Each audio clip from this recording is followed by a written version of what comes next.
इथे मी मिरच्या, कांदा 3 ते 4 मिरच्या घेतल्यात, पोहे बनवणार आहे आणि एक मोठा कांदा कापून घेतलेला आहे। कढईमध्ये तेल टाकून मी त्यामध्ये जिरं वगैरे टाकलं आहे। जिरं टाकल्यानंतर कांदा परतून घेतल्यानंतर व्यवस्थित लालसर असं परतून घेते। आता या ठिकाणी मी बनवणार आहे पोहे नाश्त्याला।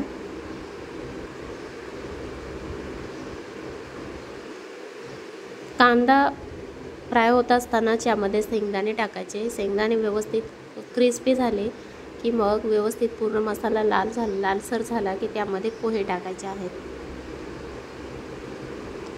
पोहे भिजवताना 5 मिनिटं झाल्यानंतर मी लगेच त्याला पोह्यामध्ये हळद आणि मीठ टाकून घेते। त्यानंतर 5 ते 10 मिनिटं आपल्याला पोहे ठेवायचे आहेत। जर लगेच पोहे टाकले तर पोहे थोडेसे कडक होतात आणि जर व्यवस्थित भिजले तर पोहे एकदम स्मूथ आणि नरम होतात। आता कांदा मिरची हे सर्व लालसर असं परतून झाल्यानंतर मी परतून झाल्यानंतर पोहे टाकले आहेत। पोहे जेव्हा भिजत असतात तेव्हाच मी त्यामध्ये हळद आणि मीठ लावून घेते। तसंच हिंगसुद्धा त्यामध्येच टाकते, कारण व्यवस्थित त्यामध्ये मिक्स होतं आणि पोहे आपले छान लागतात खायला। तर या ठिकाणी पोहे रेडी आहेत। चला सर्वांनी नाश्ता करायला या।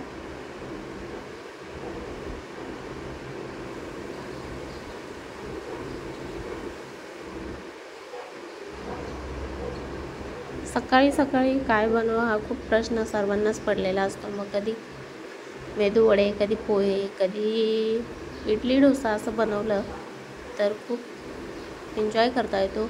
या ठिकाणी चित्रांश खेळत आहे, त्याला नवीन ड्रेस आणलेला आहे तर त्याला खूप एन्जॉय वाटतो। तो ड्रेस घालून तो फिरतोय।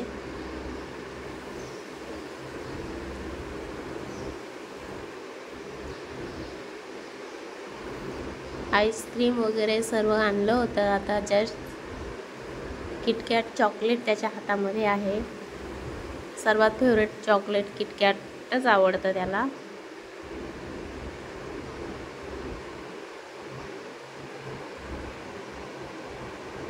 इथे मला सांगतोय, दोघांची खूप मस्ती चाललेली आहे। इथे गोष्ट सांगायचं कोण सांगणार यावरून दोघं खूप हे करतात। त्यामध्ये रोहन पण गोष्ट सांगतोय आणि खूप छान असे प्रश्नाची उत्तरं देतोय। शाळेत काय शिकवलं याचे सुद्धा तो सांगतोय की आज कोणता क्लास होता, कोणत्या टीचर आल्या, आज कोणत्या टीचरने काय शिकवलं हे सर्व सांगतो। या ठिकाणी मी बाहेर गेले होते तर आता 5 वाजलेले आहेत। मार्केट खूप लांब असल्यामुळे सामान घेऊन यायला वेळ होतो। इथे आईचा फोन आला होता। आईबरोबर 2 मिनिटं बोलून झाल्यानंतर बाळाला ABCD वगैरे शिकवत होते। छोटे छोटे शब्द आत्तापासून त्याला शिकवले तर तो शाळेत गेल्यानंतर छान प्रकारे प्रतिसाद देऊ शकतो, घाबरत नाही वगैरे। त्यामुळे आता या ठिकाणी मच्छरदाणी आणलेली आहे, ती मी तुम्हाला तुमच्याकडे शेअर करणार आहे। तर ही मच्छरदाणी ब्लिंकिटवरून मागवलेली आहे। छान आहे। प्राईस त्याची 900 रुपये आहे आणि ही मच्छरदाणी एकदम असं गादीच्या चारी कोपऱ्यामध्ये जे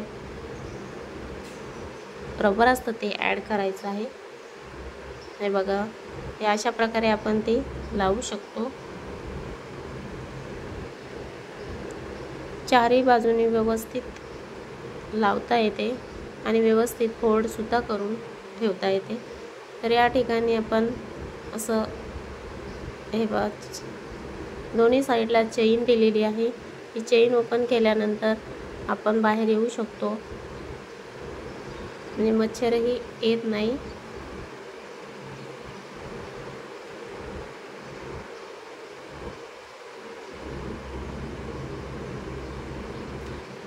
दोन्ही साईडला सेम चेन आहे, त्यामुळे बाहेर येण्याचा प्रश्नच येत नाही। आपण लावल्यानंतर इझिली ओपन करू शकतो आणि लावू शकतो।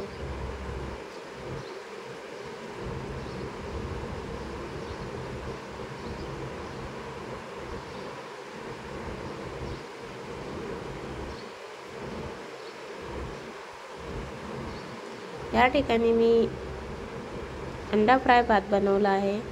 भात हा शिळा नाही आहे, आता जस्ट शिजवून घेतला होता आणि त्यामध्ये मसाला अंडी ॲड करून भात बनवला आहे. या ठिकाणी किचनची स्वच्छता थोडी चाललेली आहे. किचनमध्ये भांडे कंटिन्यूअस पडत असतात, म्हणून थोडे थोडे भांडे असले की मी पटापट घासून घेत असते, म्हणजे जास्त लोड पडत नाही. भांडे कपडे हे सर्वांचीच कामं खूप असतात, म्हणून यामध्ये थोडंसं पडलं की लगेच काम आटपून घ्यायचं, म्हणजे आपल्यावर जास्त कोणत्या कामाचं टेन्शन येत नाही. नाहीतर जर जास्त काम असेल तर खूप वेळ लागतो आणि आपला पूर्ण दिवस त्यामध्येच जातो. म्हणून थोडे 2-4 भांडे जरी पडले तरी या ठिकाणी मी घासून ठेवत असते, कारण जास्त भांडे पडल्यानंतर आपल्याला घासण्याचा खूप प्रॉब्लेम होतो आणि काम आपलं कधीच संपत नाही. त्यामुळे 2-3 भांडे पडले तरी ते स्वच्छ करून ठेवले तर आपलं काम तेवढंच कमी होतं. किचनची कामं, लादी, भांडे हे कंटिन्यू चालूच असतं आणि ते करावंच लागतं. एक दिवस जर नाही केलं तर खूप प्रॉब्लेम होतो. सकाळच्या घाईमुळे आपण रात्रीच काम करून ठेवलेलं बरं असतं, कारण सकाळी उठल्यानंतर खूप वेळ होतो. मुलांचे डबे, कामावर जायची घाई, हे सर्व यामध्ये ॲडजस्ट होत नाही. म्हणून भांडे वगैरे, लादी हे सर्व संध्याकाळी आटपून ठेवलं तर आपल्याला दुसऱ्या दिवशी काम करायला सोपं जातं.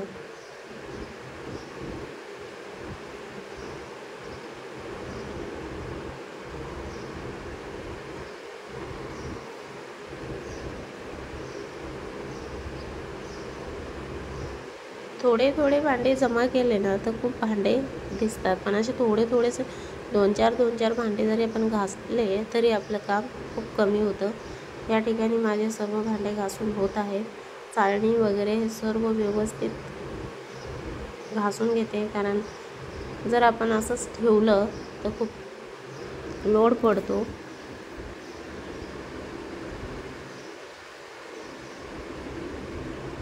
आणि खरकटे भांडे जास्त असतील, जास्त वेळ असतील तर कॉक्रोच, मच्छर हे जास्त वाढण्याची शक्यता असते.